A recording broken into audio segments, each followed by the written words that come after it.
ইয়াদিকুল কবরু আলাইহি হাত্তা তাখতালিফা আযলাউহু, কবর এমন ভাবে তাকে চাপ মারবে তার শরীরের হাড্ডিগুলো একটার একটার মধ্যে ঢুকে যাবে।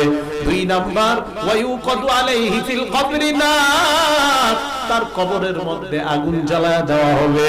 3 নাম্বার ওয়ায়ুসাল্লাতু আলাইহি ফিল কবরি সুবান, তার কবরের মধ্যে বিশাল বড় একটা অজগর সাপ দেওয়া হবে। সাপটা কত বড়? নবী বলেন আইনা হুমিনান নার, ওই সাপের চোখ হবে আগুনের চোখ, ওয়াসফারুহু মিন হাদিদ, সাপের মুখগুলো হবে লোহার লোহার নখ। হাবিব বলেন সাপটা কত বড়?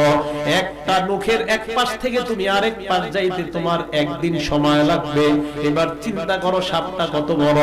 আল্লাহর নবীর হাদিস দ্বারা বোঝা যায় ওই বান্দা যখন কবরে থাকবে আর চিৎকার দিবে, চারদিকে তাকায় দেখবে